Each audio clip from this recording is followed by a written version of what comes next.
Bueno, prácticamente el último personaje que nos toca considerar en esta noche es a nuestro hermano Juan Wesley.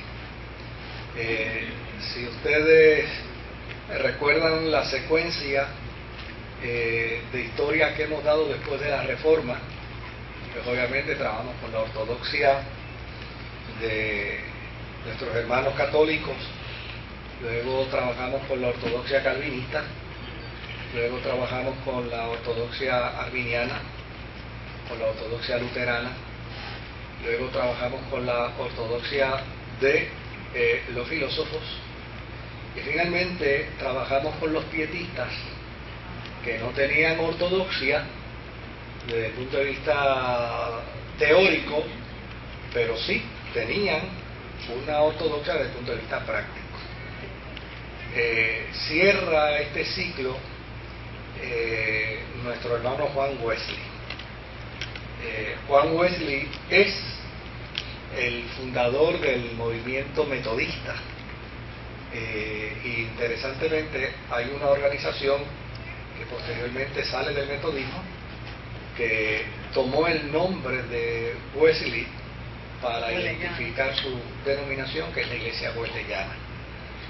En el 1735, a finales del 1735, rumbo a Georgia, parte Wesley en el segundo contingente de cristianos moravos.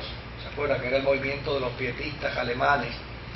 Que entendieron que su función era venir ahora a evangelizar a los indios de Norteamérica.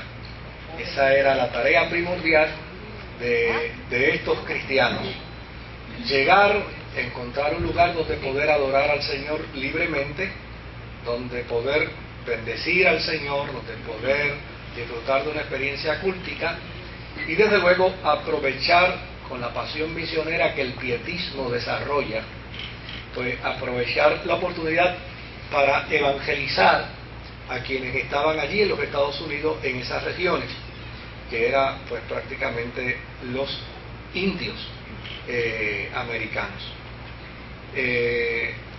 Wesley era un pastor anglicano,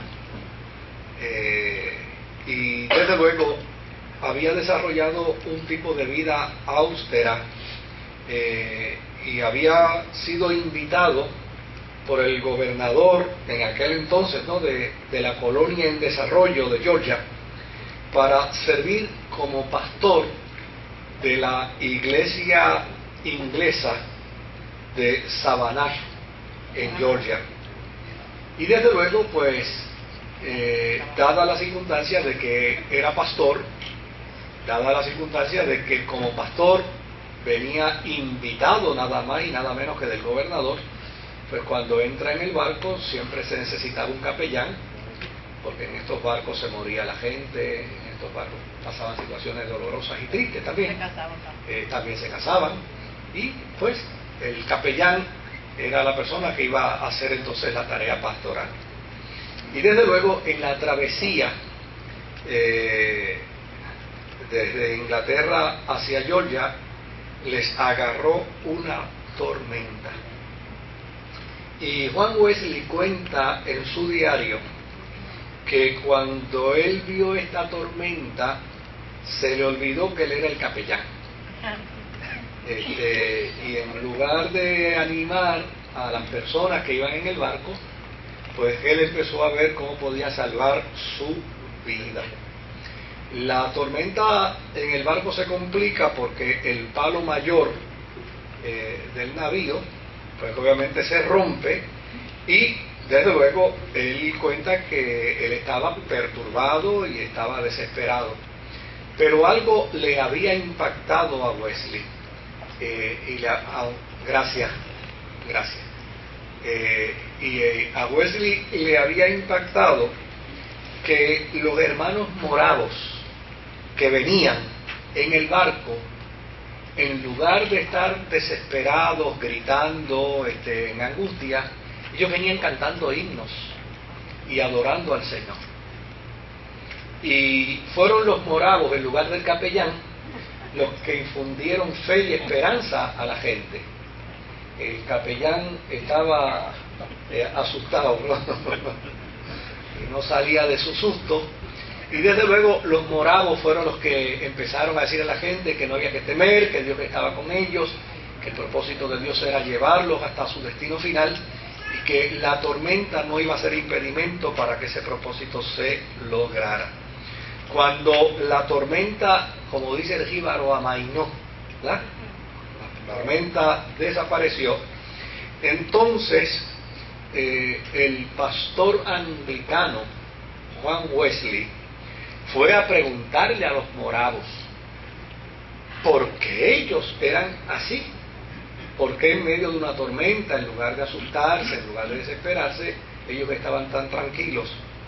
Y ellos le respondieron que dentro del marco de su fe, ellos le habían perdido el miedo a la muerte, porque llana y sencillamente ellos entendían que eran de Cristo, vivieran o murieran. Y desde luego Juan Wesley, que se consideraba un extraordinario cristiano, que era pastor, empezó entonces a tener una crisis de fe. Decir, oye, pero ¿cómo es posible que esta gente tenga esta capacidad y esta estamina espiritual? Y yo, que soy el capellán, esté aquí muerto de miedo dentro de esta situación. Así que una vez llegaron a Savannah, Wesley conoció a un individuo alemán llamado Gottlieb Spangenberg. Así que, si no lo repito bien, que me perdone su padre, ¿verdad? Pero yo no soy alemán. Y desde luego Spangenberg era un cristiano que estaba radicado allí en Georgia y que atendía a los indios en el trabajo misionero. Y Wesley se acercó a él porque obviamente llegaba allí con una encomienda del gobernador, pero él no conocía a la saciedad a los indios, ni conocía sus costumbres, ni su forma de ser. Y él le preguntó, ¿usted puede en alguna manera asesorarme para el trabajo que yo voy a realizar con los indios? Y desde luego, este laico que estaba allí, moravo, le hizo dos preguntas. La primera pregunta que le dijo fue, ¿tú tienes el testimonio del Espíritu Santo de que Él te ha enviado aquí?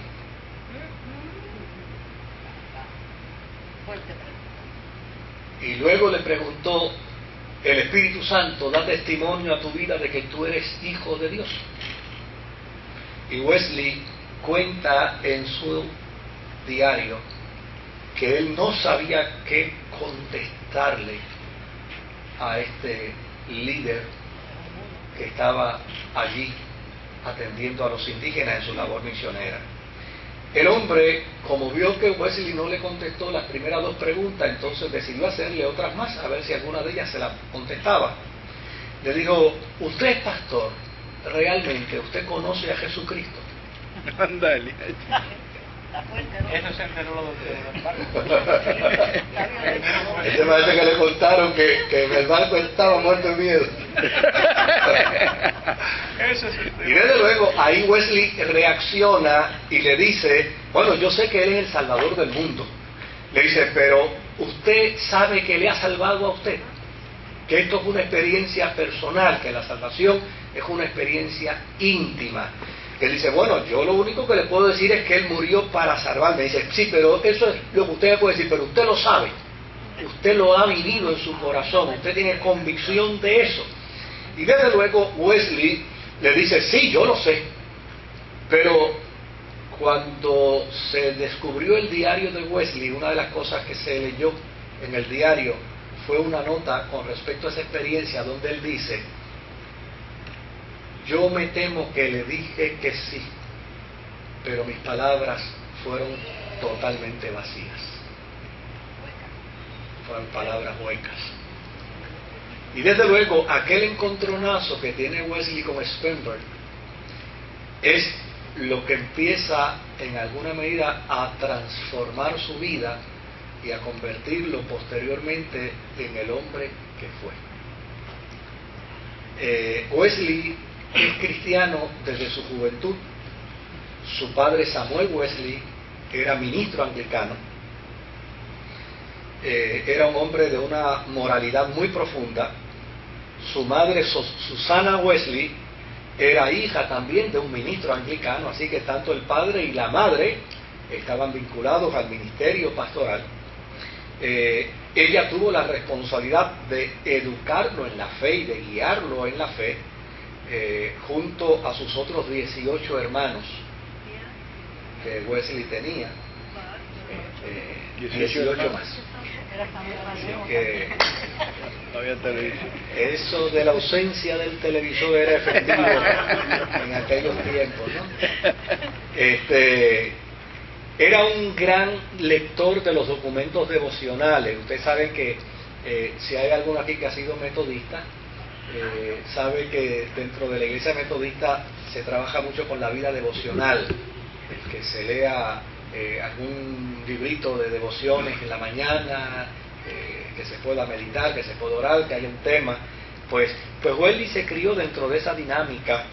Desde luego, se cuenta de que a la edad de 5 años la casa de su padre y de su madre se incendió, y cuando lograron sacar a los 18 hermanos, imagínense, se dieron cuenta que Wesley se había quedado dentro de las llamas, y milagrosamente él salió de allí, por lo que su mamá, siempre que se refería a él, decía: este niño Dios lo sacó de las llamas, y si Dios lo sacó de las llamas, algún propósito tiene para él.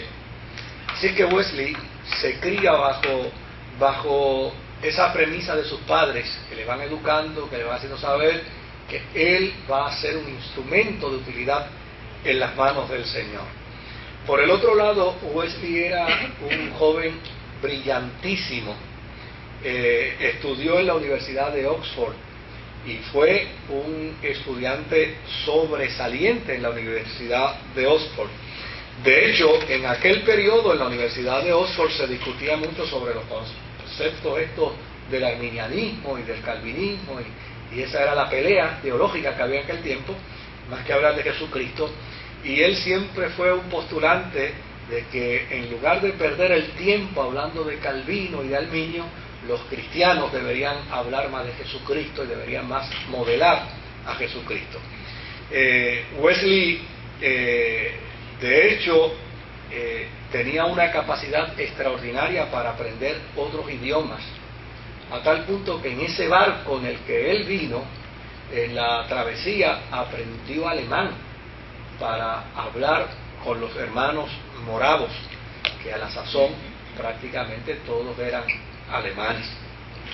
Era una persona con una capacidad de aprender idiomas. Por el otro lado, él fue asistente inclusive de su papá cuando su papá era pastor.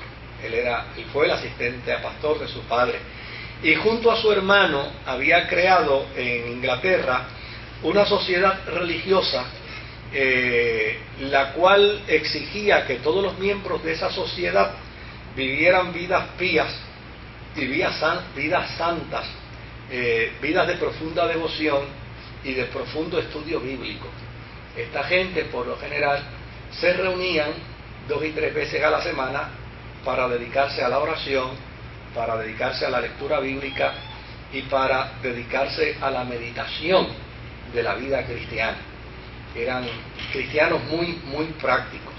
De hecho, no faltaron los que hacían burla a esa sociedad que Juan Wesley junto con su hermano Carlos habían creado, y a esa sociedad le llamaban el Club de los Santos, cuando le llamaban bien, ¿verdad?